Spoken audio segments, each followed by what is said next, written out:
Ini menarik sekali ya, karena beberapa kali saya juga bertemu dengan orang yang selalu menganggap bahwa saya itu aslinya bukan Muhammadiyah loh. Dulu itu ini atau organisasi ini, lalu sekarang ikut Muhammadiyah. Berarti kalau aslinya bukan Muhammadiyah, sekarangnya palsunya dong ya. Atau mungkin ada yang menganggap bahwa saya ini bukan kader asli karena ikut Muhammadiyahnya baru-baru ini. Sebenarnya itu kurang tepat ya istilahnya. Karena kader itu kan kalau dalam bahasa ini artinya kan kaum elit. Kader kan artinya kaum elit gitu. Sementara di luar kader itu ada istilah simpatisan, ada istilah warga. Jadi simpatisan warga ini mungkin dia bukan kader, bukan, ya juga mungkin tidak terlalu simpatik, tapi secara amaliyahnya mirip-mirip Muhammadiyah gitu. Nah, simpatisan ini mungkin bukan kader, tapi dia benar-benar simpatik, bahkan nyumbang untuk Muhammadiyah dan membantu, bahkan kalau ada calon politik tertentu dari Muhammadiyah dia yang milih gitu kan.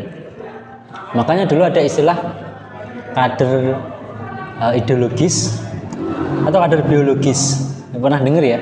Iya, pernah. Jadi kader biologis itu adalah mereka yang lahir, memang sejak lahir sudah diperkenalkan dengan Muhammadiyah karena ayahnya, ibunya, atau mungkin dua-duanya itu adalah aktivis Muhammadiyah, bahkan pimpinan Muhammadiyah gitu kan.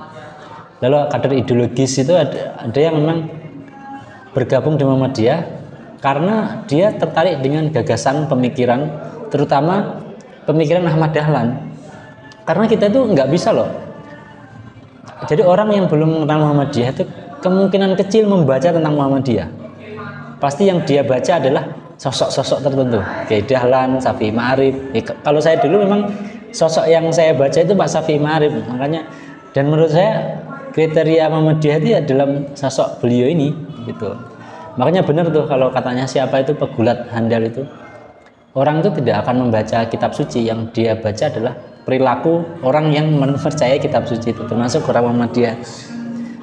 Nah, sementara yang disebut kader itu mereka satu, yang pertama aktif di organisasinya, ya organisasi Muhammadiyahnya ataupun ortomnya, dan mereka memang terlibat aktif dalam kegiatan-kegiatan di dalamnya, makanya bisa disebut kader. Jadi nggak semua ini bisa disebut kader loh.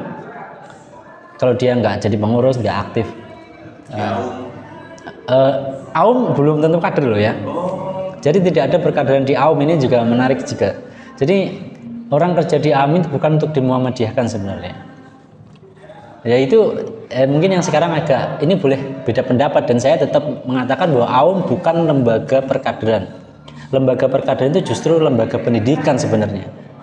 Itu kebalik-balik kan, Aum harus dimuhammadiyahkan, sementara yang sekolah di Muhammadiyah malah nggak terlalu ini kan, nggak terlalu diasah. Padahal justru dalam majelis pendidikan kader itu yang disebut pilar perkaderan itu salah satunya adalah pendidikan. Jadi siapapun yang kemudian ikut organisasinya, aktif berkegiatan, aktif ikut berdakwah, itu layak disebut kader, sekalipun dia itu mungkin orang tuanya tidak aktif sebagai pimpinan ataupun ya lingkungannya tidak secara kultural bukan Muhammadiyah, tapi kalau dia memang namanya kader itu kan pejabat posisi yang melekat mereka yang memang berjuang gitu. Jadi nggak bisa kalau orang nggak aktif di Muhammadiyah dia menyebut diri sebagai kader Muhammadiyah, tiba-tiba mau nyalon apa gitu kan, mau daftar komisioner atau apa, tiba-tiba jadi kader Muhammadiyah kan gitu. Padahal definisi kader itu ada rekam jejaknya. Oh, dulu pernah ikut IPM, dulu di IPM dia udah bikin program-program ini, karya-karyanya ini kan udah jelas. Kalau orang sehari dua hari. Jadi kalau simpatisan mungkin iya, simpatisan warga itu siapapun berhak itu.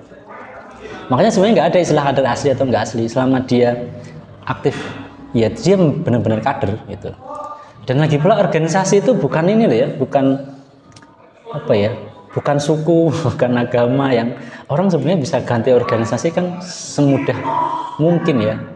Kenapa organisasi itu selalu dianggap sakral, soalnya saya ini orang Jawa asli loh. Karena padahal kan organisasi itu ada identitas organisasi yang kalau lebih statusnya lebih inilah, tidak setajam suku ataupun agama kan. Jadi, nah kalau orang organisasi itu adalah pilihan. Jadi kalau kamu misalnya tinggal di daerah yang secara kultural ya dia selamatan dan sebagainya, kan kamu nggak bisa juga menganggap bahwa kamu adalah kader organisasi itu selama belum pernah aktif dan juga belum pernah berkegiatan atau punya kartu anggota di situ, kan nggak bisa disebut kader, hanya menjalankan tradisi-tradisinya. Dan lagi pula tradisi-tradisi itu tuh sudah lama sebelum kelahiran ormas. Ini juga perlu dipertimbangkan juga. Jadi apakah orang selamatan itu bukan Muhammadiyah? Ya Muhammadiyah bisa saja dia Muhammadiyah. Selamatannya sendiri aja udah 4 abad yang lalu udah eksis kok. Sebelum ormas ada kok. Tapi kenapa sekarang tradisi itu selalu dilekatkan pada ormas tertentu? Kenapa? Kan ya karena politik identitas itu kan yang menurut saya akhirnya. Padahal ya selamatan itu udah lama, udah sejak zaman wali-wali dulu. Dan dulu kan mana mungkin Sunan Kalijaga mengatakan bahwa organisasinya ini kan enggak, waktu itu kan belum ada. Jadi kita nikmati aja, mengkhidmati jadi kader, karena jadi kader itu menurut saya nggak bisa selamanya. Kalau kita udah nggak aktif di Muhammadiyah, kita nggak bisa disebut kader. Mungkin sebatas warga Muhammadiyah atau simpatisan Muhammadiyah ya, atau sebatas ya simpatisan itu kadang-kadang dia nggak terlibat di organisasinya tapi ikut mendoakan dan ikut membantu secara moral ataupun materi. Biasanya gitu. Siap Mas, terima kasih ya.